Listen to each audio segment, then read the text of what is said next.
Hello friends, ತಮಗೆಲ್ಲರೂ ಕೂಡ ಜ್ಞಾನಕಾಶಿ ಅಕಾಡೆಮಿಗೆ ಸ್ವಾಗತ. ಈ ಒಂದು ಕ್ಲಾಸ್ನಲ್ಲಿ 9ನೇ ತರಗತಿಯ ಮುಖ್ಯವಾದ ಚಾಪ್ಟರ್ ಆದ ಹೆರೋಯಿನ್ ಸೂತ್ರ. ಈ ಒಂದು ಸೂತ್ರದಲ್ಲಿ 2022ರಲ್ಲಿ GPST ಎಕ್ಸಾಮಿನೇಷನಲ್ಲಿ ಈ ಒಂದು ಚಾಪ್ಟರ್ ಮೇಲೆ ಪ್ರಶ್ನೆ ಬಂದಿತ್ತು. ಹಾಗಾಗಿ ನಾವು ಇದನ್ನು ಕೂಡ ತುಂಬಾ ಇಂಪಾರ್ಟೆಂಟ್ ಆಗಿರುವಂಥ ಚಾಪ್ಟರ್ ಅಂತ ಹೇಳಿ ಕನ್ಸಿಡರ್ ಮಾಡಿ ಡಿಸ್ಕಸ್ ಮಾಡ್ತಾ ಹೋಗೋಣ. ಈ ಒಂದು ಚಾಪ್ಟರಲ್ಲಿ ನಾವು GPSTಗೆ ಸಂಬಂಧಿಸಿದಾಗೆ ವಿಸ್ತೀರ್ಣವನ್ನು ಕಂಡುಹಿಡಿಯುವಂಥದ್ದಾಗಿರುತ್ತೆ. ಸೊ ನಿಮಗೆ ಗೊತ್ತಿರುತ್ತೆ, ಸಮಬಾಹು ತ್ರಿಭುಜ ಇದ್ದಾಗ, ಅಸಮಬಾಹು ತ್ರಿಭುಜ ಇದ್ದಾಗ, ಲಂಬಕೋನ ತ್ರಿಭುಜ ಇದ್ದಾಗ, ಈ ರೀತಿಯಾಗಿ ಬೇರೆ ಬೇರೆ ತ್ರಿಭುಜಗಳಿದ್ದಾಗ, ಲಂಬಕೋನ ತ್ರಿಭುಜ ಇದ್ದಾಗ ನಾವು ಕಂಡುಹಿಡಿಯುವಂಥ ಸೂತ್ರ ನಮ್ಗೆ ಆಲ್ವೇಸ್ ಆಗಿ ಗೊತ್ತಿರುತ್ತೆ. 1/2 ಪಾದಗುಂಡ್ಲೆ ಎತ್ತರ ಅಂತ. ಈ ಒಂದು ಚಾಪ್ಟರ್ನ ನಾವು ಡೀಟೇಲಾಗಿ ಡಿಸ್ಕಸ್ ಮಾಡೋಕ್ಕಿಂತ ಮುಂಚೆ ಇದು GPST ಮತ್ತು HSR ಎಕ್ಸಾಮ್ ಎರಡರೂ ಎಕ್ಸಾಮ್ನ ಕಾನ್ಸೆಪ್ಟಲ್ಲಿ ಇಟ್ಕೊಂಡು ಈ ಒಂದು ಚಾಪ್ಟರ್ನ ಸ್ಟಡಿ ಮಾಡ್ತಾ ಇದ್ದೀವಿ. ಸೊ ಸಿಲೆಬಸಲ್ಲಿ ಸದ್ಯಕ್ಕೆ ಇದಿಲ್ಲ, ಇದು ಐತಿ, ಅದ್ರ ಬಗ್ಗೆ ನಾವು ಡಿಸ್ಕಸ್ ಮಾಡೋದು ಬೇಕಾಗಿಲ್ಲ. ಯಾಕಂದರೆ ಈಗ ಕೊರೋನಾ ಟೈಮ್ನಲ್ಲಿ ಸ್ವಲ್ಪ ಸಿಲೆಬಸನ್ನು ಇದ್ದಿದ್ದರಲ್ಲೇ ರೆಡ್ಯೂಸ್ ಮಾಡಿದ್ದಾರೆ. ಆದರೆ HSTR ಅಂತ ನಾವು ಕನ್ಸಿಡರ್ ಮಾಡಿದಾಗ ನಮಗೆ ಇದೇ ಒಂದು ಪಾರ್ಟ್ ಏನಿದೆ ಹೈಯರ್ ಕ್ಲಾಸಿಗೆ ಬರುವಂಥದ್ದು. It means PUC second year first ಇಯರ್ಗೂ ಬರುವಂಥದ್ದು.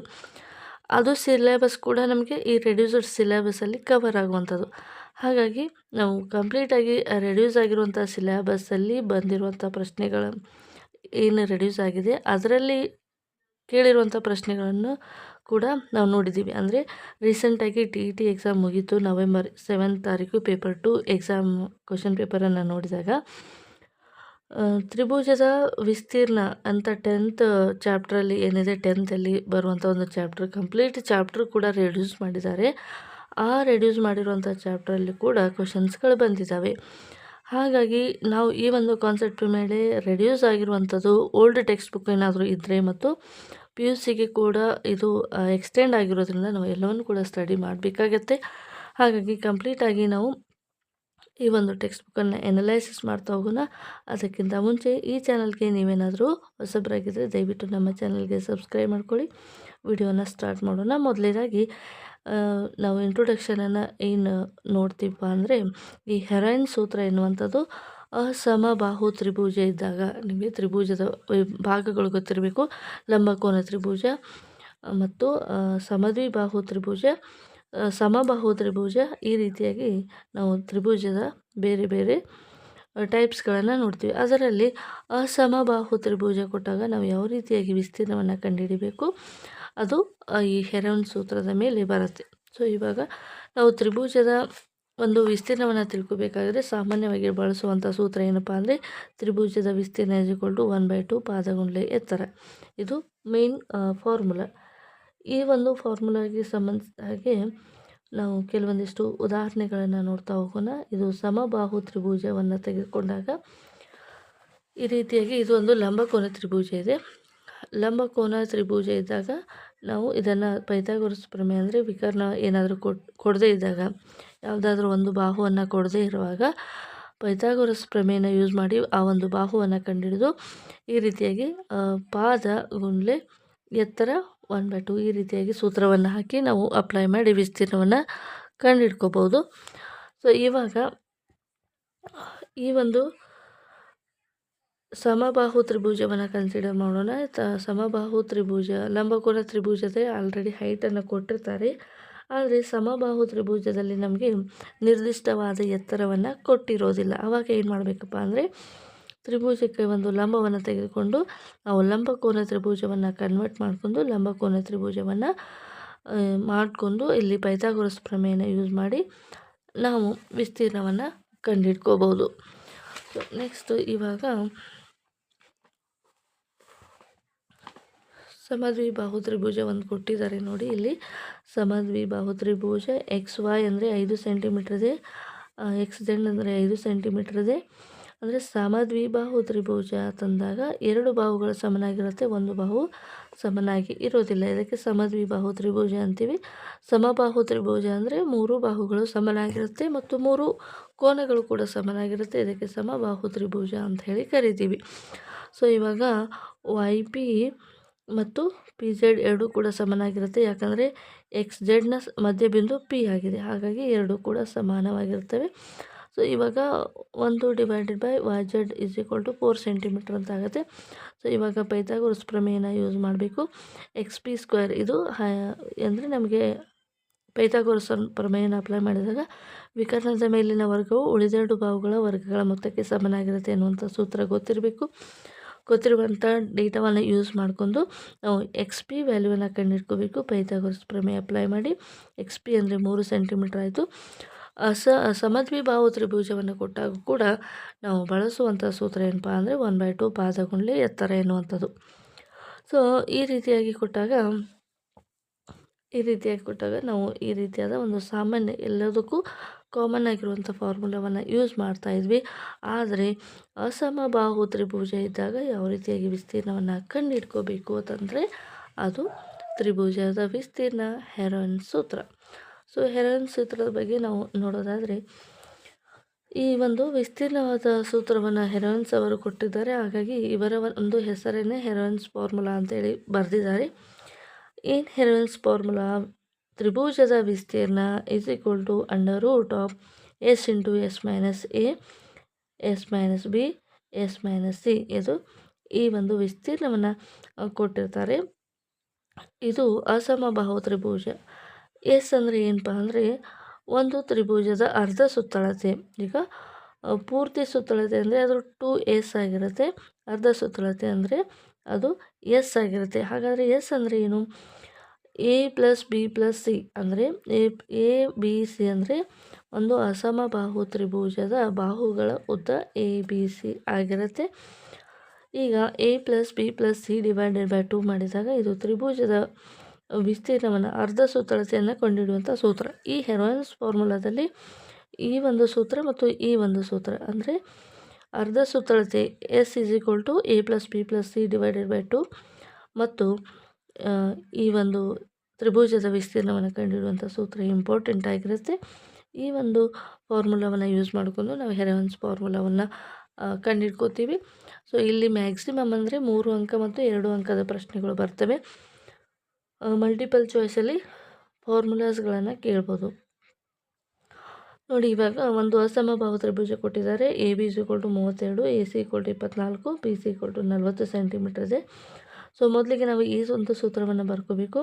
ಈ ಒಂದು ಸೂತ್ರವನ್ನು ಬರ್ಕೊಂಡು ಎಸ್ ಅನ್ನು ಕಂಡುಹಿಡ್ಕೋಬೇಕು. ಎಸ್ ಅನ್ನು ಯಾವ ರೀತಿಯಾಗಿ ಕಂಡುಹಿಡ್ಕೋಬೇಕಂದ್ರೆ 3 ಬಾಹುಗಳನ್ನು ಕೂಡಿಸಿ 2ರಿಂದ ಭಾಗಿಸಿದಾಗ ಎಸ್ ಬೆಲೆ ಸಿಗುತ್ತೆ. ಈ ಎಸ್ ಬೆಲೆ ಅಂದರೆ S minus A.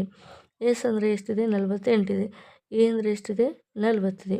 48 minus 40 8 metre. S minus B 48 minus 24 centimetre. ಈ ರೀತಿಯಾಗಿ ಮೈನಸ್ ಮಾಡಿ ನಮಗೆ ಬಂದಿರುವಂಥ ಆನ್ಸರ್ಗಳನ್ನು ಈ ಒಂದು ಫಾರ್ಮುಲಾದಲ್ಲಿ ಅಪ್ಲೈ ಮಾಡಿದಾಗ ನಮಗೆ ವಿಸ್ತೀರ್ಣ ಈ ರೀತಿಯಾಗಿ ಸಿಗತ್ತೆ. ನೆಕ್ಸ್ಟ್ ಇವಾಗ ಇಂಪಾರ್ಟೆಂಟ್ ಫಾರ್ಮುಲಾಸ್ಗಳನ್ನು ನೋಡ್ತಾ ಹೋಗೋಣ. ಯಾವ ಇಂಪಾರ್ಟೆಂಟ್ ಕ್ವಶನ್ಸ್ಗಳನ್ನು, ಉದಾಹರಣೆಗಳನ್ನು ಲಾಸ್ಟ್ ಟೈಮ್ ಏನು ಮಾಡಿದಾರಪ್ಪ ಅಂದರೆ ಉದಾಹರಣೆಯಲ್ಲಿ ಕೊಟ್ಟಿರುವಂಥ ಪ್ರಶ್ನೆಗಳನ್ನೇ GPSC ಎಕ್ಸಾಮ್ನಲ್ಲಿ ಕೊಟ್ಟಿದ್ದಾರೆ. ಹಾಗಾಗಿ ಈ ಉದಾಹರಣೆಗಳು ಕೂಡ ತುಂಬಾ ಇಂಪಾರ್ಟೆಂಟ್ ಆಗಿರುತ್ತೆ. ಉದಾಹರಣೆ 1, 2 ಬಾಹುಗಳು 8 ಸೆಂಟಿಮೀಟರ್ ಮತ್ತು 11 ಸೆಂಟಿಮೀಟರ್ ಅದರ ಸುತ್ತಳತೆ 32 ಇರುವ ತ್ರಿಭುಜದ ವಿಸ್ತೀರ್ಣವನ್ನು ಕಂಡುಹಿಡಿಯಿರಿ. ಯಾವ ರೀತಿಯಾಗಿ ನಾವು ಇದನ್ನು ಸಾಲ್ವ್ ಮಾಡಬೇಕು ಅಂತ ನೋಡೋದಾದರೆ ಮೊದಲನೇದಾಗಿ ಆಲ್ರೆಡಿ ಸೊಲ್ಯೂಷನನ್ನು ಕೊಟ್ಟಿದ್ದಾರೆ. ಆದರೆ ನಾವು ಯಾವ ರೀತಿಯಾಗಿ ಕ್ವಶನನ್ನೇ ಆಧಾರವಾಗಿಟ್ಕೊಂಡು ಸಾಲ್ವ್ ಮಾಡಬೇಕಪ್ಪ ಅಂದರೆ ಈ ಒಂದು ತ್ರಿಭುಜವನ್ನು ಕನ್ಸಿಡರ್ ಮಾಡೋಣ. ಈ ಒಂದು ತ್ರಿಭುಜದಲ್ಲಿ ಒಂದು 8 ಸೆಂಟಿಮೀಟರ್ ಇದೆ, ಒಂದು 11 ಸೆಂಟಿಮೀಟರ್ ಇದೆ. ಇದರ ಒಂದು ಸುತ್ತಳತೆಯನ್ನು ಕೊಟ್ಟಿದ್ದಾರೆ. ಆಲ್ರೆಡಿ ಸುತ್ತಳತೆ ಕೊಟ್ಟಿದ್ದಾರೆ, ಆದರೆ ಇನ್ನೊಂದು ಬಾಹುವನ್ನು ನಮಗೆ ಕೊಟ್ಟಿಲ್ಲ. ಯಾವ ರೀತಿಯಾಗಿ ಕಂಡುಹಿಡ್ಕೋಬೇಕು? ಈಗ ಸುತ್ತಳತೆ ಅಂದರೆ ಅದು 2s ಆಗಿರುತ್ತೆ. ಎಷ್ಟಿದೆ? 32. ನಾವು ಈಗ ಅರ್ಧ ಸುತ್ತಳತೆಯನ್ನು ಕಂಡುಹಿಡ್ಕೋಬೇಕು. ಎಸ್ ಅಂದರೆ 32 ಡಿವೈಡೆಡ್ ಬೈ 2. ಈಗ ಇದೆಷ್ಟು ಬರುತ್ತೆ ಅಂದರೆ 16 ಬರುತ್ತೆ. ಎಸ್ ಈಕ್ವಲ್ ಟು 16 ಬರುತ್ತೆ. ಎಸ್ ಈಕ್ವಲ್ ಟು 16 ಅಂದರೆ ನಮಗೆ ಸೂತ್ರ ಗೊತ್ತಿದೆ. ಏನಪ್ಪ ಅಂತಂದರೆ A plus B plus C divided by 2 is equal to S ಅಂತ ಬರ್ಕೊತೀವಿ. ಅಥವಾ ನಾವು 2s is equal to A plus B plus C ಅಂತ ಕೂಡ ಬರ್ಕೋಬೋದು. 2s ಅನ್ನು ಕೊಟ್ಟಿದ್ದಾರೆ. ಆಲ್ರೆಡಿ 2s ಅಂದರೆ 32 ಸೆಂಟಿಮೀಟರ್ ಕೊಟ್ಟಿದ್ದಾರೆ ಸುತ್ತಳತೆಯನ್ನು. ಎ ಅಂದರೆ ಎಷ್ಟಿದೆ 8 ಸೆಂಟಿಮೀಟರ್, ಬಿ ಅಂದರೆ ಎಷ್ಟಿದೆ 11 ಸೆಂಟಿಮೀಟರ್ ಇದೆ. ನಾವು ಸಿಯನ್ನು ಕಂಡುಹಿಡ್ಕೋಬೇಕಾಗಿದೆ. 32 ಇದು 11 ಪ್ಲಸ್ 8 19 ಆಗುತ್ತೆ plus C. 32 minus 19 is equal to C. ಈಗ 32ರಲ್ಲಿ 19ನ್ನು ಮೈನಸ್ ಮಾಡಿ, 12ರಲ್ಲಿ 9ನ್ನು ಮೈನಸ್ ಮಾಡಿದಾಗ 3 ಬರುತ್ತೆ. 3ರಲ್ಲಿ 2ನ್ನು ಮೈನಸ್ ಮಾಡಿದರೆ 1 ಬರುತ್ತೆ. ಅಂದರೆ ಸಿ ಈಕ್ವಲ್ ಟು 13 ಸೆಂಟಿಮೀಟರ್ ಬಂತು. ನಮಗೆ ಆಲ್ರೆಡಿ ಎಸ್ ಕೂಡ ಸಿಕ್ಕಾಯಿತು, ಸಿ ಕೂಡ ಸಿಕ್ಕಾಯಿತು. ಇವಾಗ ಏನು ಮಾಡಬೇಕು? ಹೆರಾನ್ಸ್ ಫಾರ್ಮುಲಾ ಏನಿದೆ, ವಿಸ್ತೀರ್ಣ area is equal to S into S minus A, S minus B, S minus C ಅಂತ ಫಾರ್ಮುಲಾ ಇದೆ. ಸೊ ಇವಾಗ ಮೊದಲಿಗೆ ಎಸ್ ಆಲ್ರೆಡಿ ಸಿಕ್ಕಿದೆ. ಎಸ್ ಮೈನಸ್ ಎ ಅಂತ ಏನಿದೆ ನೋಡೋಣ. S minus A, S minus A, S ಅಂದರೆ 16, ಎಸ್ ಮೈನಸ್ ಎ ಅಂದರೆ 8 ಇದೆ. ಸೊ ಎಸ್ ಮೈನಸ್ ಎ ಅಂದರೆ 8 ಆಯಿತು. ಎಸ್ ಮೈನಸ್ ಬಿ ಅಂತಂದರೆ 16 ಮೈನಸ್ 11 ಅಂದರೆ ಇದು 5 ಆಯಿತು. S minus C, S minus C ಅಂದರೆ 16 ಮೈನಸ್ 13 ಅಂದರೆ ಇದು 3 ಆಯಿತು. ಸೊ ಇವಾಗ ಸೂತ್ರದಲ್ಲಿ ಅಪ್ಲೈ ಮಾಡೋಣ. Under root of 16 8, this is 5, this is 3. So ಇವಾಗ ಇದನ್ನೆಲ್ಲವೂ ಕೂಡ ಕ್ಯಾಲ್ಕುಲೇಟ್ ಮಾಡೋಣ. ಓಕೆ, ನಮಗೆ ಈ ರೀತಿಯಾಗಿ ಆನ್ಸರ್ ಬರುತ್ತೆ. Under root of 16 into 8 into 5 into 3 ಬರುತ್ತೆ. ಸೊ ಇವಾಗ 6ರ ವರ್ಗಮೂಲ 4 ಇದೆ. ಈಗ 8ನ್ನು 4 2 8 ಅಂತ ಬರೀಬೇಕು. 4ರ ವರ್ಗಮೂಲ 2 ಆಗಿದೆ. ಹಾಗಾಗಿ 2 ಕೂಡ ಹೊರಗೆ ಬರುತ್ತೆ, 4 ಕೂಡ ಹೊರಗೆ ಬರುತ್ತೆ. ಹಾಗಾಗಿ 4 2 8 ಬರುತ್ತೆ. ಉಳಿದಿರುವಂಥ ಸಂಖ್ಯೆಗಳನ್ನ ಮಲ್ಟಿಪ್ಲಿಕೇಶನ್ ಮಾಡಿ ಇಡಬೇಕು. ಸೊ ಇದನ್ನು ತ್ರಿಭುಜದ ವಿಸ್ತೀರ್ಣ ಅಂಥೇಳಿ ಬರಿಬೇಕು. ಈ ರೀತಿಯಾಗಿ ಕ್ವಶನ್ಸ್ಗಳು 2 ಅಂಕದ ಪ್ರಶ್ನೆಗಳನ್ನು ಕೇಳ್ತಾರೆ. ಫ್ರೆಂಡ್ಸ್, ಈಗ ಉದಾಹರಣೆ 2ನ್ನು ನೋಡೋಣ. ತ್ರಿಭುಜಾಕಾರದ ಉದ್ಯಾನವನ ABC ಬಾಹುಗಳ ಉದ್ದವು 120, 80, 50 ಮೀಟರ್ ಆಗಿವೆ. ಉದ್ಯಾನವನ ಮಾಲಿ ಧಾನಿಯ ಅವರು ಸುತ್ತಲೂ ಬೇಲಿ ಹಾಕಲು, ಅದರಲ್ಲಿ ಹುಲ್ಲು ಬೆಳೆಸಲು ಇಚ್ಛಿಸಿದಾಳೆ. ಅವಳು ಹುಲ್ಲು ಬೆಳೆಸಬೇಕಾದ ಕ್ಷೇತ್ರದ ವಿಸ್ತೀರ್ಣ ಎಷ್ಟು? ಒಂದು ಬದಿಯಲ್ಲಿ ಬಾಗಿಲಿಗಾಗಿ 3 ಮೀಟರ್ ಅಗಲದ ಜಾಗ ಬಿಟ್ಟು ಪ್ರತಿ ಚದರ ಮೀಟರ್ಗೆ 20 ರೂಪಾಯಿ ಅಂತೆ ಮುಳ್ಳು ತಂತಿ ಬೇಲಿ ಹಾಕಲು ತಗಲುವ ವೆಚ್ಚ ಎಷ್ಟಂತ ಇದೆ. ಸೊ ಇವಾಗ ಕ್ಷೇತ್ರದ ವಿಸ್ತೀರ್ಣವನ್ನು ಕಂಡುಹಿಡಿ ತಂದಿದ್ದಾರೆ.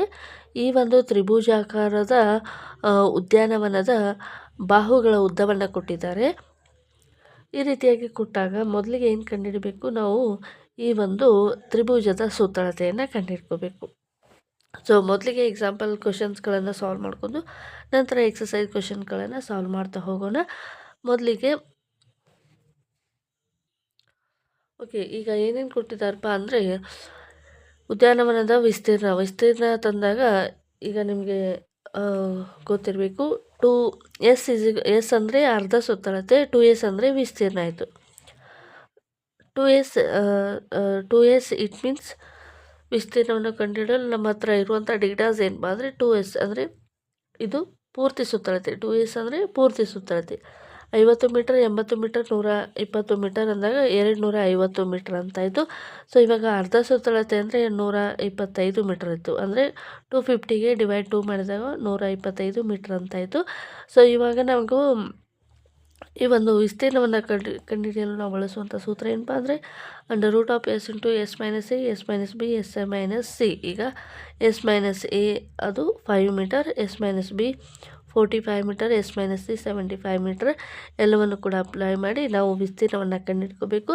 ವಿಸ್ತೀರ್ಣವನ್ನು ಕಂಡುಹಿಡಿದ ನಂತರ ನಮಗೆ ಸುತ್ತಳತೆ ಎನ್ನುವಂಥದ್ದು 250 ಮೀಟರ್ ಸಿಕ್ಕಿದೆ. ಈ 250 ಮೀಟ್ರಲ್ಲಿ ಬಾಗಿಲಿಗಾಗಿ ಬಳಸಿರುವಂಥದ್ದು 3 ಮೀಟರ್ ಅಲ್ವಾ. ಹಾಗಾಗಿ 250ರಲ್ಲಿ 3 ಮೀಟ್ರನ್ನು ನಾವೇನು ಮಾಡಬೇಕು? ಮೈನಸ್ ಮಾಡಬೇಕು. ಆವಾಗ 237 ಮೀಟರ್ ಅಂತ ಉಳಿಯುತ್ತೆ. ಸೊ ಇವಾಗ ಬೇಲಿ ಹಾಕಲಿಕ್ಕೆ ಎಷ್ಟಾಗುತ್ತೆ ಅಂದರೆ 1 ಮೀಟರ್ಗೆ 20 ರೂಪಾಯಿ ಖರ್ಚಾದರೆ 247 ಮೀಟರ್ಗೆ ಎಷ್ಟು ಖರ್ಚಾಗುತ್ತೆ ಅಂತ ಇಂಟು ಮಾಡಬೇಕು. ನಮಗೆ ದೊರೆಯುವಂಥ ಕ್ವಶನ್ ಆನ್ಸರ್ ಏನಪ್ಪ ಅಂದರೆ 4940. ಅದಕ್ಕಿಂತಲೂ ಇಂಪಾರ್ಟೆಂಟ್ ಕ್ವಶನ್ ಇಲ್ಲಿದೆ, ಉದಾಹರಣೆ 3. ಸೊ ಈ ರೀತಿ ಅನುಪಾತದಲ್ಲಿ ಕೊಟ್ಟಿರುವಂಥ ಪ್ರಶ್ನೆಗಳು ತುಂಬಾ ಇಂಪಾರ್ಟೆಂಟ್ ಆಗಿರುತ್ತೆ. ಸೊ ಸೊ ಈ ಒಂದು ಪ್ರಶ್ನೆ ತುಂಬಾ ಇಂಪಾರ್ಟೆಂಟ್ ಅಂತ ನಾನು ಹೇಳ್ತೀನಿ. ಸೊ ಈ ರೀತಿಯಾದ ಪ್ರಶ್ನೆಗಳನ್ನು ನಿಮಗೆ 3 ಅಂಕದ ಪ್ರಶ್ನೆಗೂ ಕೂಡ ಕೇಳ್ಬೋದು, 2 ಅಂಕದ ಪ್ರಶ್ನೆಗೂ ಕೂಡ ಕೇಳ್ಬೋದು. ಇದು ತುಂಬಾ ಇಂಪಾರ್ಟೆಂಟ್ ಆಗಿದೆ, ಇಂಪಾರ್ಟೆಂಟ್ ಕ್ವಶನ್. ಓಕೆ, ಏನು ಪ್ರಶ್ನೆ ಇದೆ ಅಂದರೆ, ತ್ರಿಭುಜಾಕಾರದ ಜಾಗದ ಬಾಹುಗಳ ಅನುಪಾತವು 3:5:7 ಆಗಿದೆ. ಅದರ ಸುತ್ತಳತೆಯು 300 ಮೀಟರ್ ಆದರೆ ಅದರ ವಿಸ್ತೀರ್ಣವನ್ನು ಕಂಡುಹಿಡಿಯಿರಿ. ಮೊದಲಿಗೆ ನಮಗೆ ಕೊಟ್ಟಿರುವಂತಹ ಬಾಹುಗಳ ಅನುಪಾತವನ್ನು ಎಕ್ಸ್ ಟರ್ಮಲ್ಲಿ ಬರ್ಕೋಬೇಕು. ಅನುಪಾತದಲ್ಲಿ ಇರುವುದನ್ನು ನಾವು ಮೀಟರ್ ಆಗಿ ಕನ್ವರ್ಟ್ ಮಾಡ್ಕೋಬೇಕಂದ್ರೆ ಇದಕ್ಕೆ ಒಂದು ವೇರಿಯೇಬಲ್ ಬೇಕು, ಒಂದು ಚರಾಕ್ಷರ ಬೇಕು. ಹಾಗಾಗಿ 3x 5x 7x ಅಂತ ಹೇಳಿ ಇಟ್ಕೋತೀವಿ. ಆಗ ಜಾಗದ ಸುತ್ತಳತೆ ಅಂದಾಗ ನಮಗೆ ತ್ರಿಭುಜದ ಸುತ್ತಳತೆಯನ್ನು ಕಂಡುಹಿಡಿಯಲು 3 ಬಾಹುಗಳನ್ನು ಕೂಡಿಸ್ತೇವೆ. ಈಗ 3x + 5x + 7x = 300 ಅಂತ ನಮಗೆ ಗೊತ್ತಿದೆ. ಈಗೆಲ್ಲ ಎಕ್ಸ್ ಟರ್ಮನ್ನು ಕೂಡಿಸಿ 15x = 300 ಆಗುತ್ತೆ, x = 20 ಆಯಿತು. ಸೊ ಇವಾಗ x = 20 ಈ ಪ್ರತಿಯೊಂದು ಬಾಹು 3x ಅಲ್ಲಿ x ವ್ಯಾಲ್ಯೂ ಹಾಕಿ, 5x ಅಲ್ಲಿ x ವ್ಯಾಲ್ಯೂ ಹಾಕಿ, 7x ಅಲ್ಲಿ x ವ್ಯಾಲ್ಯೂ ಹಾಕಿ ಪ್ರತಿಯೊಂದು ತ್ರಿಭುಜಾಕಾರದ ಬಾಹುದ ಉದ್ದ ಸಿಗತ್ತೆ. ಅದು 60 ಮೀಟರ್, 100 ಮೀಟರ್, 140 ಮೀಟರ್ ಅಂತ ಹೇಳಿ ಸಿಗುತ್ತೆ. ಈಗ ನಾವು ಏನು ಮಾಡಬೇಕಪ್ಪ, ಹೆರಾನ್ ಸೂತ್ರ ವಿಸ್ತೀರ್ಣ ಏನು ಕಂಡುಹಿಡಿತೀವಿ ಆ ಸೂತ್ರದಲ್ಲಿ ಅಪ್ಲೈ ಮಾಡಬೇಕು. ನಮಗೆ ವಿಸ್ತೀರ್ಣ ಸಿಗುತ್ತೆ 1500 √3 ಮೀಟರ್ ಸ್ಕ್ವೇರ್ ಎನ್ನುವಂಥದ್ದು ವಿಸ್ತೀರ್ಣ ಸಿಗತ್ತೆ. ಇದು ತುಂಬಾ ಇಂಪಾರ್ಟೆಂಟ್ ಕ್ವಶನ್ ಅಂತ ಹೇಳ್ತಾ ಇದ್ದೀನಿ, ದಯವಿಟ್ಟು ನೋಟ್ ಮಾಡ್ಕೊಳ್ಳಿ, ಪ್ರಾಕ್ಟೀಸ್ ಮಾಡಿ. ನೆಕ್ಸ್ಟ್ ನಾವು ಎಕ್ಸಸೈಸ್ ಕಡೆ ಗಮನ ಕೊಡೋಣ. ಎಕ್ಸಸೈಸ್ ಈ ರೀತಿಯಾಗಿದೆ. ಮುಂದೆ ಶಾಲೆ ಇದೆ ಎಂದು ಸೂಚಿಸುವಂಥ ಒಂದು ಸಂಚಾರ ಸಂಜ್ಞಾಫಲಕವನ್ನು ಸಮಬಾಹು ತ್ರಿಭುಜದ ಆಕಾರದಲ್ಲಿದ್ದು ಅದರ ಬಾಹು ಎ ಆಗಿದೆ. ಸಂಜ್ಞಾಫಲಕದ ವಿಸ್ತೀರ್ಣವನ್ನು ಹೆರಾನ್ ಸೂತ್ರ ಉಪಯೋಗಿಸಿ ಕಂಡುಹಿಡಿಯಿರಿ ಎನ್ನುವಂಥದ್ದು ಪ್ರಶ್ನೆ ಇದೆ. ಸೊ ಅದರ ಸುತ್ತಳತೆಯನ್ನು ಕೊಟ್ಟಿದ್ದಾರೆ 180 ಮೀಟರ್ ಅಂತ, ಆದರೆ ವಿಸ್ತೀರ್ಣ ಎಷ್ಟಾಗತ್ತೆ ಅಂತ ಪ್ರಶ್ನೆ ಇದೆ. ಸೊ ನಾವೀಗ ಸುತ್ತಳತೆಯನ್ನು ಕೊಟ್ಟಿದ್ದಾರೆ, ಇದನ್ನು ಯೂಸ್ ಮಾಡಿಕೊಂಡು ವಿಸ್ತೀರ್ಣವನ್ನು ಕಂಡುಹಿಡ್ಕೋಬೇಕು. ಯಾವ ರೀತಿಯಾಗಿ ಸಾಲ್ವ್ ಮಾಡೋದಂತ ನೋಡ್ತಾ ಹೋಗೋಣ. ಓಕೆ, ನಮಗೆ ಈಗ ಒಂದು ತ್ರಿಭುಜವನ್ನು ಕೊಟ್ಟಿದ್ದಾರೆ. ಈ ರೀತಿಯಾಗಿ ತ್ರಿಭುಜವನ್ನು ಕೊಟ್ಟಿದ್ದಾರೆ. ಈ ರೀತಿ ಒಂದು ಸಂಜ್ಞಾಫಲಕ ಇದೆ, ಮುಂದೆ ಶಾಲೆ ಇದೆ ಅನ್ನುವಂಥ ಒಂದು ಕೊಟೇಶನ್ ಬರೆದು ಈ ರೀತಿಯಾಗಿ ಒಂದು ಫಲಕವನ್ನು ಬರೆದಿದ್ದಾರೆ. ಇದರ ಸುತ್ತಳತೆಯನ್ನು ಕೊಟ್ಟಿದ್ದಾರೆ. ಸುತ್ತಳತೆ ಅಂದರೆ ಅದು 2s = 180 ಸೆಂಟಿಮೀಟರ್ ಅಂತ. ಓಕೆನಾ. ಈಗ ನಾವು ಹೆರಾನ್ ಸೂತ್ರವನ್ನು ಉಪಯೋಗಿಸಿ ವಿಸ್ತೀರ್ಣವನ್ನು ಕಂಡುಹಿಡಿಯಲಿಕ್ಕೆ ಬಳಸುವಂತಹ ಒಂದು ಈಗ ಸೂತ್ರ ಏನಪ್ಪ ಅಂತಂದರೆ, area = √s × s - a s - b s - c ಇದು ಕೊಟ್ಟಿರುವಂಥ ದತ್ತಾಂಶ. ಪರಿಹಾರ ಅಂತ ಬರೆದು ಕೊಟ್ಟಿರುವಂಥ ದತ್ತಾಂಶವನ್ನು ಬರಿಬೇಕು. ಇದು ತ್ರಿಭುಜದ ಸುತ್ತಳತೆ ಅಂತ ಹೇಳಿ ಬರಿಬೇಕು. ಓಕೆ, ನಾವು ಈಗ GPST ಎಕ್ಸಾಮ್ಗೆ ಪ್ರಿಪ್ರೇಷನ್ ಮಾಡ್ತಾಯಿದ್ವಿ. ಈ ರೀತಿಯಾಗಿ ಕೊಟ್ಟಿರುವಂಥ ಡೀಟೇಲ್ಸ್ಗಳನ್ನು ಕಂಪ್ಲೀಟಾಗಿ ಬರ್ಕೋಬೇಕು. ಬರ್ಕೊಂಡಾಗ ಇದು ಸೂತ್ರವನ್ನು ಬರಿಬೇಕು. ಇದಕ್ಕೆ ನಮಗೆ ಗಿವನ್ ಡೇಟಾ ಮತ್ತು ಫಾರ್ಮುಲಾವನ್ನು ಬರೆದ್ರೆ ಸಾಕು, 1 ಅಂಕ ಸಿಗುತ್ತೆ. ಸೊ s = ಈಗ ಸುತ್ತಳತೆಯನ್ನು ಕೊಟ್ಟಿದ್ದಾರೆ, ಅರ್ಧ ಸುತ್ತಳತೆಯನ್ನು ಕಂಡುಹಿಡ್ಕೋಬೇಕು. s = 180 centimetre / 2. ಸೊ ಅಂದಾಗ ಇದು ಎಷ್ಟು ಬರುತ್ತೆ, s = 90 ಸೆಂಟಿಮೀಟರ್ ಅಂತ ಬರುತ್ತೆ. ಸೊ ಇವಾಗ ಏನು ಮಾಡಬೇಕು, s - a s - b s - c ಅನ್ನು ಕಂಡುಹಿಡ್ಕೋಬೇಕು. ಸೊ ಮೊದಲಿಗೆ s - a. ಸೊ ಯಾವ ರೀತಿಯಾಗಿ ನಮಗೆ ಯಾವುದೇ ಒಂದು ಬಾಹು ಗೊತ್ತಿಲ್ಲ, ಎ ಕೂಡ ಗೊತ್ತಿಲ್ಲ, ಬಿ ಕೂಡ ಗೊತ್ತಿಲ್ಲ, ಸಿ ಕೂಡ ಗೊತ್ತಿಲ್ಲ, ಯಾವ ರೀತಿಯಾಗಿ ನಾವು ಬಾಹುಗಳನ್ನು ಕಂಡುಹಿಡ್ಕೋಬೇಕು ಅಂತ ನೋಡೋದಾದರೆ, ಮೊದಲನೇದಾಗಿ ನಮಗೆ ಕ್ವಶನಲ್ಲಿ ಕೊಟ್ಟಿದ್ದಾರೆ ಇದು ಒಂದು ಸಮಬಾಹು ತ್ರಿಭುಜ ಅಂತೇಳಿ. ಸಮಬಾಹು ತ್ರಿಭುಜ ಅಂದಾಗ ತ್ರಿಭುಜದ ಎಲ್ಲ ಬಾಹುಗಳು ಏನಾಗಿರ್ತವೆ ಅಂದರೆ ಸಮನಾಗಿ ಇರ್ತವೆ. ತ್ರಿಭುಜದ ಎಲ್ಲ ಬಾಹುಗಳು ಸಮನಾಗಿದ್ದಾಗ ನಮಗೆ ತ್ರಿಭುಜದ ಸುತ್ತಳತೆ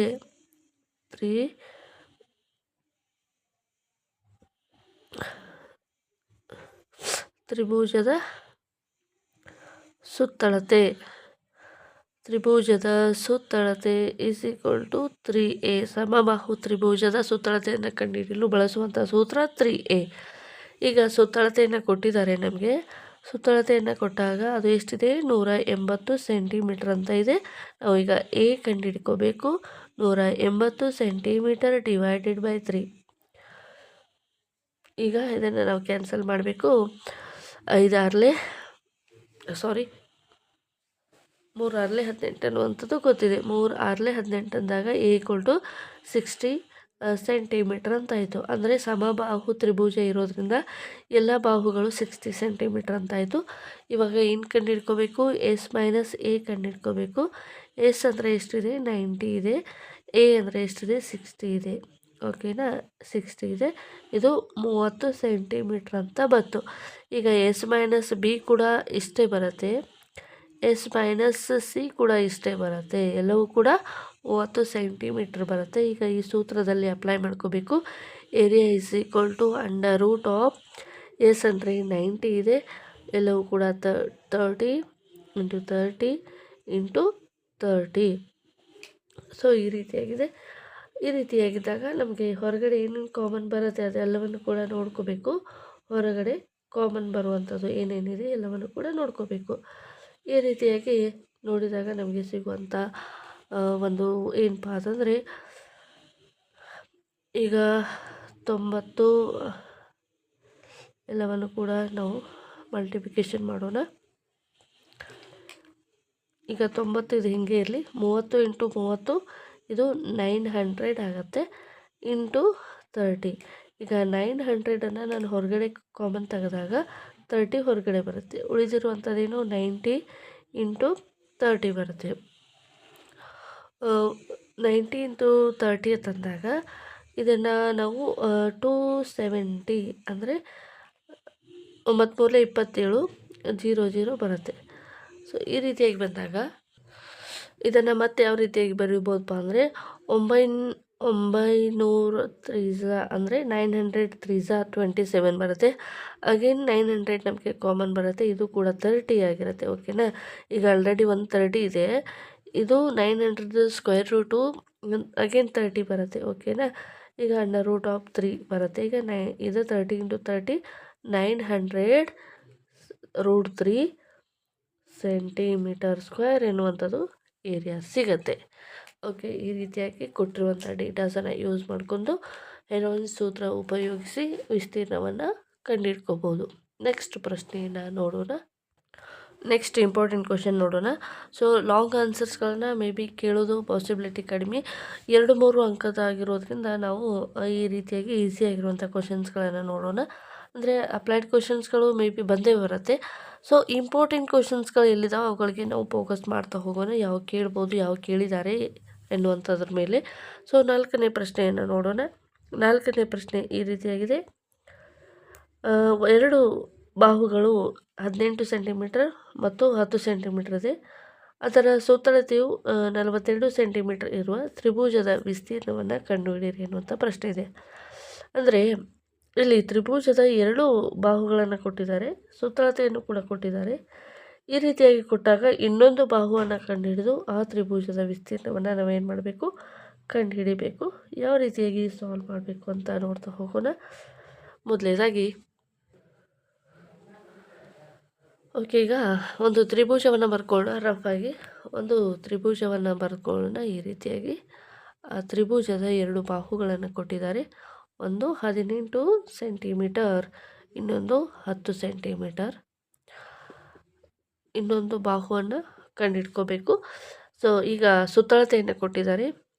ದತ್ತಾಂಶ ಏನಿದೆ ಅಂತ ಬರ್ಕೊಳ್ಳೋಣ. ಮೊದಲಿಗೆ ಪರಿಹಾರ ಅಂತ ಬರಿಬೇಕು. ಪರಿಹಾರ ಅಂತ ಹೇಳಿ ಬರೆದು ದತ್ತ ತ್ರಿಭುಜದ 2 ಬಾಹುಗಳು, ತ್ರಿಭುಜದ 2 ಬಾಹುಗಳು ಕೊಟ್ಟಿದ್ದಾರೆ. ಅವು ಯಾವಪ್ಪ ಅಂದರೆ 18 ಸೆಂಟಿಮೀಟರ್ 10 ಸೆಂಟಿಮೀಟರ್ ಅಂತ. ಓಕೆ, ಈಗ ಇನ್ನೊಂದು ಬಾಹುವನ್ನು ಅಂದರೆ ಇನ್ನೂ ಏನು ಕೊಟ್ಟಿದ್ದಾರೆ ಅಂದರೆ ತ್ರಿಭುಜದ ಸುತ್ತಳತೆಯನ್ನು ಕೊಟ್ಟಿದ್ದಾರೆ. ಓಕೆ, ತ್ರಿಭುಜದ ಸುತ್ತಳತೆಯನ್ನು ಕೊಟ್ಟಿದ್ದಾರೆ. ತ್ರಿಭುಜದ ಸುತ್ತಳತೆ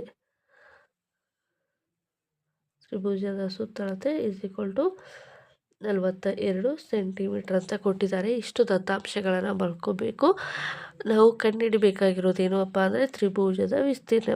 ತ್ರಿಭುಜದ ವಿಸ್ತೀರ್ಣ ತ್ರಿಭುಜದ ವಿಸ್ತೀರ್ಣ is equal to root of S into S minus A S minus B S minus C.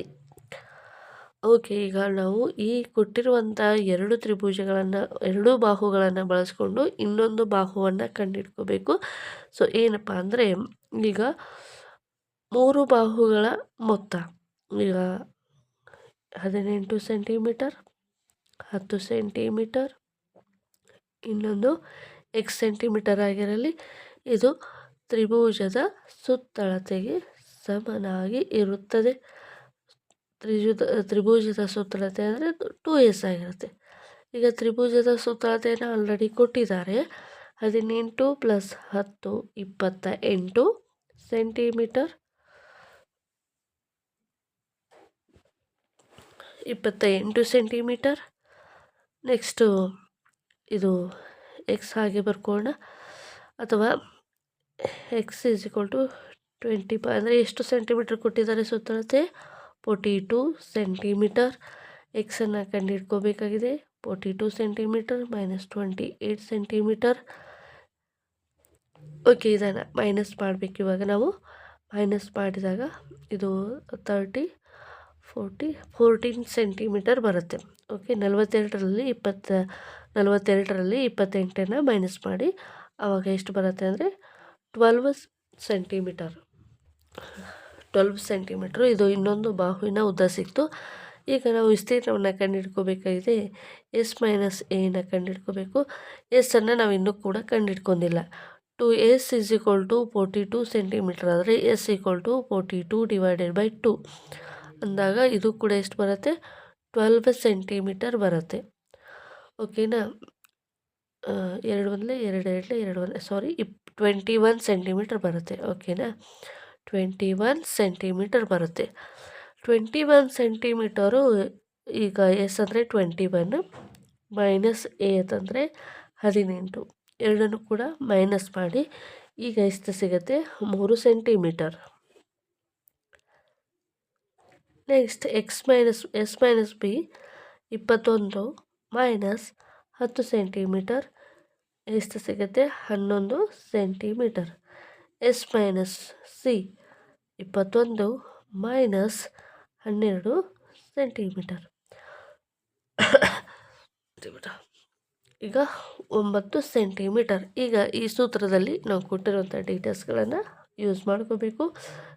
Area of triangle is equal to root of S ಅಂದರೆ ಎಷ್ಟಿದೆ?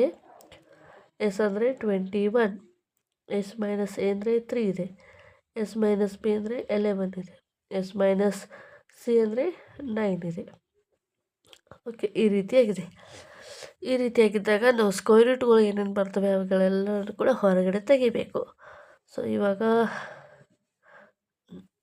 9 3ದ ವರ್ಗ 9ದ ವರ್ಗಮೂಲ 3 ಇದೆ, ಹೊರಗಡೆ ತೆಗೆಯೋಣ. ನೆಕ್ಸ್ಟ್ ಏನೇನು ಬರುತ್ತೆ ನೋಡೋಣ. ದಯವಿಟ್ಟು ಕ್ಷಮಿಸಿ. ಎಕ್ಸ್ ಈಕ್ವಲ್ ಟು ಇದು 14 ಸೆಂಟಿಮೀಟರ್ ಬರುತ್ತೆ. ಎಕ್ಸ್ ಈಕ್ವಲ್ ಟು 14 ಸೆಂಟಿಮೀಟರ್, ಇದು ಕೂಡ 14 ಆಗುತ್ತೆ. ಇವಾಗ ಇದು 7 ಸೆಂಟಿಮೀಟರ್ ಅಂತ ಆಗುತ್ತೆ. 7 ಓಕೆ, 7 3 × 21 ನೋಡಿ, 7 3 × 21 ಇದು 21 ಅಂದರೆ 21. ಈಗ ನಾವು ಇದನ್ನು ಏನು ಮಾಡಬೇಕಪ್ಪ ಅಂದರೆ 21 × 21 × 11 ಬರುತ್ತೆ. ಸೊ ಇವಾಗ ಇದು 21 ಸ್ಕ್ವೇರ್ ಆಗೋದ್ರಿಂದ 21ಅನ್ನು ಹೊರಗಡೆ ತೆಗೆಯೋಣ. ರೂಟ್ ಆಫ್ 11 ಸೆಂಟಿಮೀಟರ್ ಸ್ಕ್ವೇರ್ ಎನ್ನುವಂಥದ್ದು ಏರಿಯಾ ಸಿಗುತ್ತೆ. ಸೊ ಈ ರೀತಿಯಾಗಿ ಸ್ವಲ್ಪ ಮಿಸ್ಟೇಕ್ ಆದರೂ ಪ್ರಾಬ್ಲಮ್ಸ್ ಏನಾಗುತ್ತೆ, ನಮಗೆ ಸ್ಟ್ರಕ್ ಹಿಡಿದು ಬಿಡುತ್ತೆ. ಓಕೆ, ಈಗ ಏರಿಯಾನ ಯಾವ ರೀತಿಯಾಗಿ ಕಂಡುಹಿಡ್ಕೋಬೇಕು ಅಂತ ನೋಡಿದ್ವಿ. ನೆಕ್ಸ್ಟ್ ಇನ್ನೊಂದು ಇಂಪಾರ್ಟೆಂಟ್ ಕ್ವಶನ್ ಇದೆ. ನೆಕ್ಸ್ಟ್ ಕ್ವಶನು ಏನಿದೆ ನೆಕ್ಸ್ಟ್ ಕ್ವಶನ್ ಅಂತ ನೋಡ್ತಾ ಹೋಗೋಣ. ಮೊದಲನೇದಾಗಿ 5ನೇ ಪ್ರಶ್ನೆ. ಈ ರೀತಿ ಅನುಪಾತದಲ್ಲಿ ಕೊಟ್ಟಿರುವಂಥ ಪ್ರಶ್ನೆಗಳು ತುಂಬಾ ಇಂಪಾರ್ಟೆಂಟ್. ಸೊ ಒಂದು ತ್ರಿಭುಜದ ಬಾಹುಗಳ ಅನುಪಾತವು 12:17:25 ಮತ್ತು ಅದರ ಸುತ್ತಳತೆ 540 ಸೆಂಟಿಮೀಟರ್ ಆದರೆ ಅದರ ವಿಸ್ತೀರ್ಣವನ್ನು ಕಂಡುಹಿಡಿಯಿರಿ ಎನ್ನುವಂಥದ್ದು ಪ್ರಶ್ನೆ ಇದೆ. ಓಕೆ, ಈಗ ಆಲ್ರೆಡಿ ಇದನ್ನು ಮಾಡಲ್ ಎಕ್ಸಾಂಪಲಲ್ಲಿ ನೋಡಿದ್ವಿ. ಓಕೆ, ಇದೊಂದು ಸಾರಿ ಮತ್ತೊಂದು ಸಾರಿ ನಾವು ಇದನ್ನು ಯಾವ ರೀತಿಯಾಗಿ ಸಾಲ್ವ್ ಮಾಡೋದು ಅಂತ ನೋಡ್ತಾ ಹೋಗೋಣ. ಓಕೆ, ಈ ಒಂದು ಪ್ರಶ್ನೆಗೆ ಉತ್ತರವನ್ನು ನಾವೀಗ ಸೊಲ್ಯೂಷನ್ ನೋಡೋಣ. ಮೊದಲನೇದಾಗಿ ಪರಿಹಾರ ಅಂತ ಹೇಳಿ ಬರ್ಕೋಣ. ಪರಿಹಾರ ಅಂತ ಹೇಳಿ ಬರ್ಕೊಂಡು ಕೊಟ್ಟಿರುವಂಥ ಡೇಟಾ ಏನಿದೆ ನೋಡೋಣ. ತ್ರಿಭುಜದ ಬಾಹುಗಳ ಅನುಪಾತ. ತ್ರಿಭುಜದ ಬಾಹುಗಳ ಅನುಪಾತ ಏನು ಕೊಟ್ಟಿದ್ದಾರೆ? ಅನುಪಾತ 12:17:25 ಅಂತ ಕೊಟ್ಟಿದ್ದಾರೆ. ಇದನ್ನು ನಾವು ಅನುಪಾತವನ್ನು ಏನು ಮಾಡೋಣಪ್ಪ ಅಂದರೆ ವೇರಿಯೇಬಲಲ್ಲಿ ಕನ್ವರ್ಟ್ ಮಾಡಿದಾಗ ಅದು 12x ಅನುಪಾತ 17x ಅನುಪಾತ 25x ಆಗುತ್ತೆ. ಸೊ ಇವಾಗ ನಮಗೇನು ಕೊಟ್ಟಿದ್ದಾರಪ್ಪ ಅಂದರೆ ಸುತ್ತಳತೆಯನ್ನು ಕೊಟ್ಟಿದ್ದಾರೆ. ಸುತ್ತಳತೆ ಅಂದಾಗ 12x + 17x 25x = 540 ಸೆಂಟಿಮೀಟರ್ ಅಂತ ಕೊಟ್ಟಿದ್ದಾರೆ. ಸೊ ಈಗ ಕೊಟ್ಟಿರುವಂಥ 3 ಬಾಹುಗಳು ಈಕ್ವಲ್ ಟು ಅದರ ಸುತ್ತಳತೆ ಇರುತ್ತೆ. ಹಾಗಾಗಿ ಇವೆಲ್ಲ ಕೊಟ್ಟಿರುವಂಥ ಅನುಪಾತವನ್ನು ಎಡಿಷನ್ ಮಾಡಬೇಕು. ಇವಾಗ ಎಷ್ಟು ಬರುತ್ತೆ ಇದನ್ನು ನೋಡ್ತಾ ಹೋಗೋಣ. 5 + 7 12, 12 + 2 14, 14 1 ಕ್ಯಾರಿ ಬಂತು, 3 ಕ್ಯಾರಿ ಪ್ಲಸ್ 2 3 4 5 ಅಂದರೆ 54x ಬಂತು = 54x ಸೆಂಟಿಮೀಟರ್. ಸೊ x = 540 / 44 ಅಂದಾಗ x = 10 ಸೆಂಟಿಮೀಟರ್ ಬಂತು. ಈಗ x = 10 ಸೆಂಟಿಮೀಟರನ್ನು ಪ್ರತಿಯೊಂದು ಅನುಪಾತದಲ್ಲೂ ಕೂಡ ನಾವು ಅಪ್ಲೈ ಮಾಡಬೇಕು.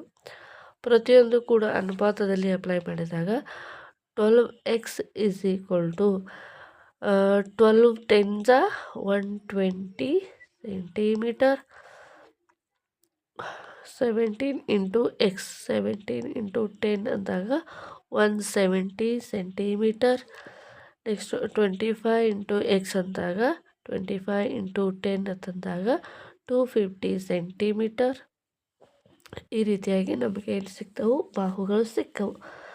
ಬಾಹುಗಳು ಸಿಕ್ಕಾದ್ಮೇಲೆ ನಾವೀಗೇನು ಕಂಡುಹಿಡಬೇಕಪ್ಪ? ನೆಕ್ಸ್ಟು ಎಸ್ಸನ್ನು ಕಂಡುಹಿಡ್ಕೋಬೇಕು. ಅಂದರೆ ವಿಸ್ತೀರ್ಣವನ್ನು ಕಂಡುಹಿಡಿಯಿರಿ ಅಂತಂದಿದ್ದಾರೆ. ವಿಸ್ತೀರ್ಣವನ್ನು ಕಂಡುಹಿಡಿಯುವಂಥ ಸೂತ್ರ ಏನಿದೆ ಅಂದರೆ √ area = s × s - a s - b s - c s - c ಈ ರೀತಿಯಾಗಿದೆ. ಸೊ ನಾವೀಗ ಏನು ಕಂಡುಹಿಡಿದಪ್ಪ ಅಂದರೆ ಸುತ್ತಳತೆ ಕೊಟ್ಟಿದ್ದಾರೆ. ಅಂದರೆ ಸುತ್ತಳತೆ 440 ಸೆಂಟಿಮೀಟರ್. ಇದು ಫುಲ್ ಸುತ್ತಳತೆ ಅಂದರೆ 2s ಆಯಿತು. ಅರ್ಧ ಸುತ್ತಳತೆ s ಅಂದರೆ ಅರ್ಧ ಸುತ್ತಳತೆ 440. ಇದು 2 ಈ ಕಡೆ ಬರುತ್ತೆ. ಎಸ್ಸನ್ನು ಕಂಡುಹಿಡ್ಕೋತೀವಿ. 2 1 2 2 2 7 0 0 ಅಂದರೆ 270 ಸೆಂಟಿಮೀಟರ್ ಅಂತಾಯಿತು. ಸೊ ನಾನು ಇಲ್ಲೇ ಬರ್ಕೋತೀನಿ ಸಿಂಪಲಾಗಿ.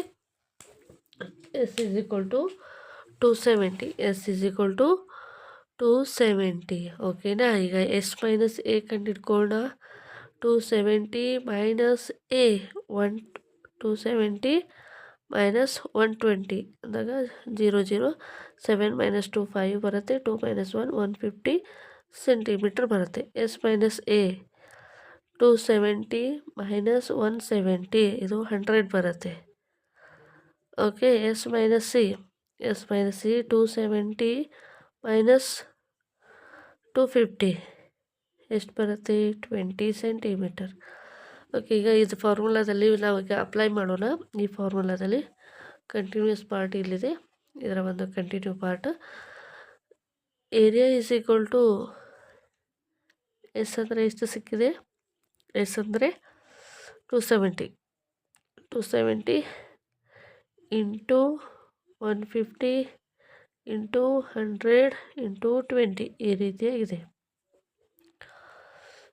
ಈ ರೀತಿ ಇದ್ದಾಗ ನಾವು ಯಾವ ರೀತಿಯಾಗಿ ಇದನ್ನು ಬರ್ಕೋಬೇಕು ಅಂತ ನೋಡೋದಾದರೆ ಅಂದರೆ ಯಾವ್ಯಾವ ಕಾಮನ್ ಬರ್ತವೆ, ಯಾವ್ಯಾವ ವರ್ಗ ಸಂಖ್ಯೆಗಳಿದ್ದಾವೆ ಅವು ಎಲ್ಲವನ್ನು ಕೂಡ ನಾವು ಹೊರಗಡೆ ತೆಗಿಬೇಕು. ಇವಾಗ ಹೊರಗಡೆ ತೆಗೆದಾಗ ಏನೇನು ವರ್ಗ ಸಂಖ್ಯೆ ಇದೆ ನೋಡ್ತಾ ಬನ್ನಿ. ಸೊ ಏರಿಯಾ = ಈಗ 27 ಇದೆ. 9 × 3 = 27 ಅಂತ ತಗೋಬೋದು. ಅಂದರೆ 90 × 3 90 × 3 ಅಗೇನ್ 270 ಬರುತ್ತೆ. ಓಕೆನಾ? ನೆಕ್ಸ್ಟ್ 100 ಇದೆ, 100ಅನ್ನು 10 × 10 ಅಂತ ಬರೀಬೋದು. ನೆಕ್ಸ್ಟ್ ಈಗ 20 × 50, 20 × 50. ಮೊದಲಿಗೆ ಎಲ್ಲವನ್ನು ಕೂಡ ಮೊದಲಿಗೆ ನಾವು ಮಲ್ಟಿಪ್ಲಿಕೇಶನ್ ಮಾಡ್ಕೊಂಡ್ಬಿಡೋಣ. 100 × 20 ಎಷ್ಟಾಗತ್ತೆ? 100 × 20 2000 ಆಗುತ್ತೆ. ಓಕೆನಾ? ಈಗ 270 × 150 ಮಾಡೋಣ. 270 × 150 ಈ 0 0 ತೆಗೆದುಬಿಡೋಣ. 5 7 35, 5 8 10, 11 13 ಪ್ಲಸ್ 27 5, ಇದು 7 10, ಇದು 405, ಈ 2 0 405 0 0. ಅಗೇನ್ ಇದನ್ನು ಮಲ್ಟಿಪ್ಲಿಕೇಶನ್ ಮಾಡೋಣ. ಈಗ ಎಲ್ಲ ಜೀರೋಸ್ಗಳನ್ನು ಬಿಡೋಣ, ಎಕ್ಸ್ಟ್ರಾ ಜೀರೋ ಇದೆ. 5 2 10 ಕ್ಯಾರಿ ಬಂತು. 2 × 0 ಇಲ್ಲ, ಇದು 1 ಬರುತ್ತೆ. 2 4 8, 2 4 8. ಈಗ ಇದೊಂದು 0, ಇದು 1 0, ಇದು 1 0, ಇದು 1 0, ಇದು 1 0.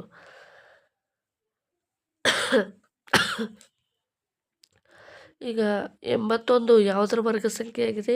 9ರ ವರ್ಗ ಸಂಖ್ಯೆ ಆಗಿದೆ. 9ಅನ್ನು ಹೊರಗೆ ತೆಗೀರಿ. ಸೊ ಈಗ ಎಷ್ಟು 0 ಇದ್ದಾವೆ ನೋಡಿ? 1 2 3 4 5 6 0. 6 0 ತಂದಾಗ 3 0 ಒಳಗಡೆ ಬಿಡಿ, 3 0 ಹೊರಗಡೆ ತೆಗೀರಿ. 900 cm² ಎನ್ನುವಂಥದ್ದು ಏರಿಯಾ ಸಿಗುತ್ತೆ. ಇದು ನಮ್ಮ ಆನ್ಸರ್ ಆಗಿರುತ್ತೆ. ಓಕೆ, ಈ ರೀತಿಯಾಗಿ ನಾವು ಸ್ಕ್ವೇರ್ ರೂಟನ್ನು ಹೊರಗಡೆ ತೆಗೆದು ಕ್ಯಾಲ್ಕುಲೇಟ್ ಮಾಡ್ಬೋದು. ಸೊ ನಮ್ಮ ಒಂದು ಉತ್ತರ ಏನಾಗಿತ್ತು? 9000 cm². ಈ ಒಂದು ತ್ರಿಭುಜದ ವಿಸ್ತೀರ್ಣ ಆಗಿತ್ತು. ನೆಕ್ಸ್ಟ್ 6ನೇ ಪ್ರಶ್ನೆ. ಒಂದು ಸಮದ್ವಿಬಾಹು ತ್ರಿಭುಜದ ಸುತ್ತಳತೆ 30 ಸೆಂಟಿಮೀಟರ್ ಮತ್ತು ಅದರ ಸಮಬಾಹು ತ್ರಿಭುಜಗಳ ಉದ್ದ 12 ಸೆಂಟಿಮೀಟರ್ ಆಗಿದೆ. ತ್ರಿಭುಜದ ವಿಸ್ತೀರ್ಣವನ್ನು ಕಂಡುಹಿಡಿಯಿರಿ ಎನ್ನುವಂಥದ್ದು ಪ್ರಶ್ನೆ ಇದೆ. ಸೊ ಇದು ಕೂಡ ತುಂಬಾ ಸಿಂಪಲ್ ಆಗಿದೆ. ಸುತ್ತಳತೆಯನ್ನು ಕೊಟ್ಟಿದ್ದಾರೆ, ಸಮದ್ವಿಬಾಹು ತ್ರಿಭುಜವನ್ನು ಕೂಡ ಕೊಟ್ಟಿದೆ. ಸಮಬಾಹುಗಳ ಉದ್ದ 12 ಸೆಂಟಿಮೀಟರ್. ಅಂದರೆ ಸಮಬಾಹು ತಂದಾಗ ಎಲ್ಲ ಬಾಹುಗಳ ಉದ್ದ 12 ಸೆಂಟಿಮೀಟರ್ ಆಗುತ್ತೆ. ಸುತ್ತಳತೆಯನ್ನು ಕೊಟ್ಟಿದ್ದಾರೆ. ಸುತ್ತಳತೆಯನ್ನು ಯೂಸ್ ಮಾಡಿಕೊಂಡು ನಾವು ಅರ್ಧ ಸುತ್ತಳತೆ ಯಾವ ರೀತಿಯಾಗಿ ನೋಡೋಣ. ಸೊ ಮೊದಲನೇದಾಗಿ ಕೊಟ್ಟಿರುವಂಥ ಡೇಟಾಸ್ಗಳನ್ನ ಬರ್ಕೊಳ್ಳೋಣ. ಪರಿಹಾರ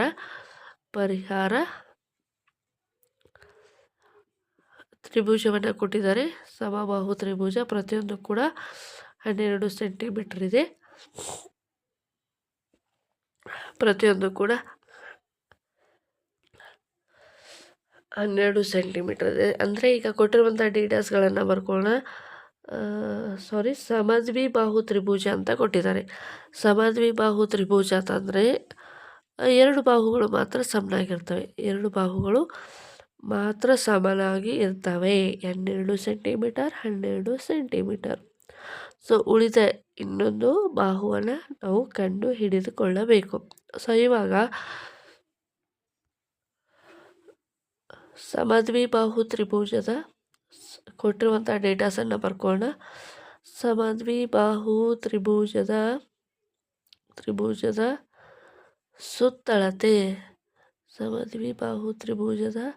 ಸುತ್ತಳತೆ is equal to 30 centimetre.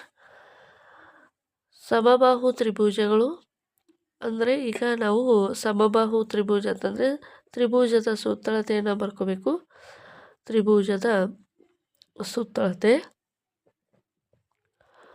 Is equal to 3 ಬಾಹುಗಳು A + B + C. ಓಕೆ, ಸುತ್ತಳತೆಯನ್ನು ಕೊಟ್ಟಿದ್ದಾರೆ. ಎಷ್ಟಿದೆ? 30 ಸೆಂಟಿಮೀಟರ್. ಒಂದು ಬಾಹು 12, ಇನ್ನೊಂದು ಬಾಹು 12. 12 C ನಾವು ಫೈಂಡ್ ಔಟ್ ಮಾಡ್ಕೋಬೇಕು. ಸೊ 12 + 12 24 ಆಗುತ್ತೆ. 30 - 24 centimetre is equal to C. Is equal to ಎಷ್ಟು ಬರುತ್ತೆ? 6 ಸೆಂಟಿಮೀಟರ್ ಬರುತ್ತೆ.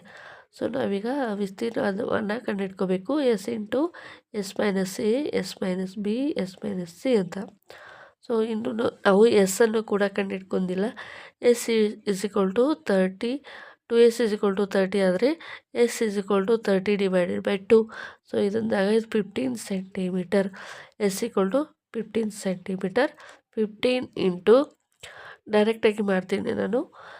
15 ಮೈನಸ್ a 12. 15 ಮೈನಸ್ b ಅಂದರೆ ಇದು 12 ಇದೆ. 15 ಮೈನಸ್ 6. 15 ಮೈನಸ್ 2 ಎಷ್ಟಾಗುತ್ತೆ? 3. 15 ಮೈನಸ್ 2 3 ಆಗುತ್ತೆ. 15 ಮೈನಸ್ 6 9 ಆಗುತ್ತೆ. ಸೊ ಇವಾಗ ಬನ್ನಿ, 3 3 9 ಬರುತ್ತೆ. ಇದ್ರ ಬದಲಿಗೆ 1 3 ಹೊರಗೆ ತೆಗೆಯೋಣ. ಇದು ಕ್ಯಾನ್ಸಲ್ ಆಗುತ್ತೆ. 9 ಇದು 9 ಇದು 3ರ ವರ್ಗ ಆಗಿರೋದ್ರಿಂದ ಇದ್ರ ಬಗ್ಗೆ ಕೂಡ 1 3ನ್ನು ಹೊರಗೆ ತೆಗಿತೀನಿ. 15 ಒಳಗೆ ಉಳಿಯುತ್ತೆ. ಇದರ ವರ್ಗ ಸಂಖ್ಯೆ ಏನಾದರೂ ಸಿಗುತ್ತಾ ನಮಗೆ? 15 ವರ್ಗ ಸಂಖ್ಯೆ 15 ವರ್ಗ ಸಂಖ್ಯೆ ಸಿಗತ್ತಾ ಅಂತ ನೋಡಿದಾಗ ಇಲ್ಲಿ 15 ವರ್ಗ ಸಂಖ್ಯೆ ಇಲ್ಲ. ಹಾಗಾಗಿ ನಾವು 9 area is equal to 9 √15 centimetre square area ಸಿಗತ್ತೆ. ಸೊ ಈ ರೀತಿಯಾಗಿ ಸಾಲ್ವ್ ಮಾಡಿದ್ವಿ. ಸೊ ಇದು ಹೆರಾನ್ ಸೂತ್ರ ಆಗಿತ್ತು. ಸೊ ಮುಂದಿನ ಒಂದು ಕ್ಲಾಸ್ ಅಂತ ಕಂಟಿನ್ಯೂ ಪಾರ್ಟನ್ನು ನೋಡೋಣ. ಇದು ಕಂಪ್ಲೀಟ್ ಹೆರಾನ್ ಸೂತ್ರಕ್ಕೆ ಸಂಬಂಧಿಸಿದಾಗಿತ್ತು. ಸೊ ನೆಕ್ಸ್ಟ್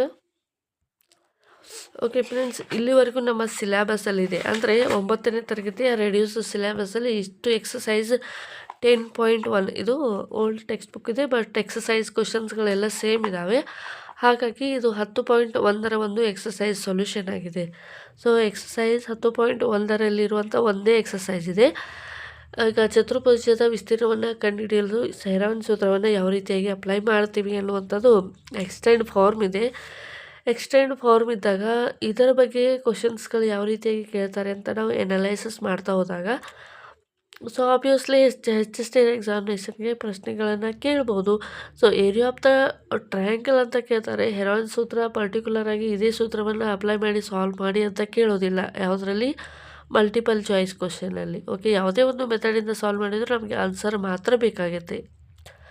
ಸೊ ಆದ್ದರಿಂದ ಈ ಒಂದು ಚಾಪ್ಟ್ರಲ್ಲಿ GPS ಎಕ್ಸಾಮಿನೇಷನ್ಗೆ ಕ್ವಶನ್ಸ್ಗಳು ಬರೋದಿಲ್ಲ ಅನಿಸುತ್ತೆ. ಸಪೋಸ್ ಬಂದರೂ ಕೂಡ ನಾವು ಯಾವ ರೀತಿಯಾಗಿ ಸಾಲ್ವ್ ಮಾಡಬೇಕು ಅಂತ ಸಿಂಪಲ್ಲಾಗಿ ಒಂದಿಷ್ಟು ಇಂಟ್ರೊಡಕ್ಷನನ್ನು ಕೊಟ್ಬಿಡ್ತೀನಿ ಯಾವ ರೀತಿಯಾಗಿ ಅಂತ. ಸೊ ಚತುರ್ಭುಜ ಅಂದರೆ ಈ ರೀತಿಯಾಗಿ ಚತುರ್ಭುಜಗಳು ಇರ್ತವೆ. ಈ ರೀತಿ ಚತುರ್ಭುಜ ಇದ್ದಾಗ ಇಲ್ಲಿಯೂ ಕೂಡ ನಮಗೆ ಟ್ರಯಾಂಗಲ್ ಏನಾಗುತ್ತೆ, ಫಾರ್ಮೇಷನ್ ಆಗುತ್ತೆ. ಈಗ ಯಾವುದಾದ್ರೂ ಬಾಹು ಇದೆ, ಎಕ್ಸ್ ಬಾಹು ಕೊಡ್ತಾರೆ, ವಾಯ್ ಬಾಹು ಕೊಡ್ತಾರೆ. ಈ ಒಂದು ಬಾಹುವನ್ನು ಕಂಡಿಡ್ಕೊಂಡು ವಿಸ್ತೀರ್ಣವನ್ನು ಕಂಡುಹಿಡ್ಕೋಬೇಕು. ತ್ರಿಭುಜದ ವಿಸ್ತೀರ್ಣ ಕಂಡುಹಿಡ್ಕೋಬೇಕು. ಒಂದು ತ್ರಿಭುಜದ ವಿಸ್ತೀರ್ಣ ಕಂಡುಹಿಡಿದ್ರೆ ಅದು ಇನ್ನೊಂದು ತ್ರಿಭುಜದ ವಿಸ್ತೀರ್ಣ ಕೂಡ ಅಷ್ಟೇ ಆಗಿರುತ್ತೆ. ಈ ರೀತಿಯಾಗಿ ಚತುರ್ಭುಜದ ವಿಸ್ತೀರ್ಣವನ್ನು ಕಂಡುಹಿಡಿಯಲು ನಾವು ಬಳಸ್ಬೋದು ಈ ಒಂದು ಹೆರಾನ್ ಸೂತ್ರವನ್ನು ಕೂಡ. ಸೊ ಇದ್ರ ಬಗ್ಗೆ ನಿಮಗೆ ಕ್ವಶನ್ ಆನ್ಸರ್ ಸೊಲ್ಯೂಷನ್ ಬೇಕಪ್ಪ ಅಂದರೆ ದಯವಿಟ್ಟು ಕಮೆಂಟ್ ಬಾಕ್ಸಲ್ಲಿ ತಿಳಿಸಿ. ಇದರ ಒಂದು ಸೊಲ್ಯೂಷನನ್ನು ಕೂಡ ನೋಡೋಣ. ಆದರೆ ಇದು ಪ್ರೆಸೆಂಟ್ GPS ಸಿಲೆಬಸ್ಗೆ ಮೇ ಬಿ ಸೊಲ್ಯೂಷನ್ಗಳನ್ನು ಕೇಳೋದಿಲ್ಲ. ಸಪೋಸ್ ಅಪ್ಲೈ ಕೇಳಿದರೆ ನಾವು ಸಾಲ್ವ್ ಮಾಡಲಿಕ್ಕೆ ನಮಗೆ ಸೂತ್ರ ಗೊತ್ತಿರಬೇಕು. ಏನಪ್ಪ ಅಂದರೆ ಬಾಹುಗಳನ್ನು ಕೊಟ್ಟಾಗ ಯಾವ ರೀತಿಯಾಗಿ ಅರ್ಧ ಸುತ್ತಳತೆಯನ್ನು ಯೂಸ್ ಮಾಡಬೇಕು, ಹೆರಾನ್ ಸೂತ್ರ ಒಂದು ಗೊತ್ತಿರಬೇಕು. ಇಷ್ಟು ಗೊತ್ತಿದ್ದರೆ ನಾವು ಯಾವ ರೀತಿಯಾಗಿ ಕ್ವಶನ್ಸ್ಗಳನ್ನು ಕೊಟ್ಟರೆ ಸಾಲ್ವ್ ಮಾಡ್ಬೋದು. ಓಕೆ ಫ್ರೆಂಡ್ಸ್, ಇದರಲ್ಲೂ ಕೂಡ ಕೆಲವೊಂದಿಷ್ಟು ಇಂಪಾರ್ಟೆಂಟ್ ಕ್ವಶನ್ಸ್ಗಳಿದ್ದಾವೆ. ದಯವಿಟ್ಟು ಯಾರಿಗೆಲ್ಲ ಸೊಲ್ಯೂಷನ್ ಸಿಲೆಬಸ್ ಇಲ್ಲ ಅಂದರೂ ಕೂಡ ಸೊಲ್ಯೂಷನ್ ಬೇಕಪ್ಪ ಅಂದರೆ ದಯವಿಟ್ಟು ಕಮೆಂಟ್ ಬಾಕ್ಸಲ್ಲಿ ತಿಳಿಸಿ. ಇದು ಹೆರಾನ್ ಸೂತ್ರಕ್ಕೆ ಸಂಬಂಧಿಸಿದ ಪ್ರೆಸೆಂಟ್ ಇರುವಂಥ ಸಿಲೆಬಸ್ಸು ಈ ರೀತಿಯಾಗಿತ್ತು. ಓಕೆ, ಇನ್ನು ಮುಂದೆ ಕ್ಲಾಸ್ನಲ್ಲಿ ಇನ್ನೊಂದು ಚಾಪ್ಟರೊಂದಿಗೆ ಭೇಟಿಯಾಗೋಣ. ಅಲ್ಲಿವರೆಗೂ ನಮ್ಮ ಚಾನಲನ್ನು ವೀಕ್ಷಣೆ ಮಾಡ್ತಾಯಿರಿ. ದಯವಿಟ್ಟು ನಮ್ಮ ಪ್ರೊನೌನ್ಸೇಷನಲ್ಲಿ ಏನಾದರೂ ಮಿಸ್ಟೇಕ್ಗಳಿದೆ ದಯವಿಟ್ಟು ಕ್ಷಮಿಸಿ. ಅನಾರೋಗ್ಯವಿದ್ದರೂ ಕೂಡ ನಿಮಗೆ ಕ್ಲಾಸಸ್ಗಳನ್ನು ಮಾಡುವಂಥ ಒಂದು ಅನಿವಾರ್ಯತೆ ಇರೋದರಿಂದ ನಾವು ಕ್ಲಾಸಸ್ಗಳನ್ನು ಮಾಡ್ತಾಯಿದ್ದೀವಿ. ದಯವಿಟ್ಟು ಯುಟಿಲೈಸ್ ಮಾಡ್ಕೊಳ್ಳಿ. ಈ ಚಾನಲ್ಗೆ ಏನಾದರೂ ನೀವು ಹೊಸಬರಾಗಿದ್ದರೆ ದಯವಿಟ್ಟು ಸಬ್ಸ್ಕ್ರೈಬ್ ಮಾಡ್ಕೊಳ್ಳಿ, ಒಂದು ಲೈಕ್ ಕೊಡಿ. ಏನಾದರೂ ಡೌಟ್ಸ್ ಇದ್ದರೆ ದಯವಿಟ್ಟು ಕಮೆಂಟ್ ಬಾಕ್ಸಲ್ಲಿ ತಿಳಿಸಿ. Thank you so much.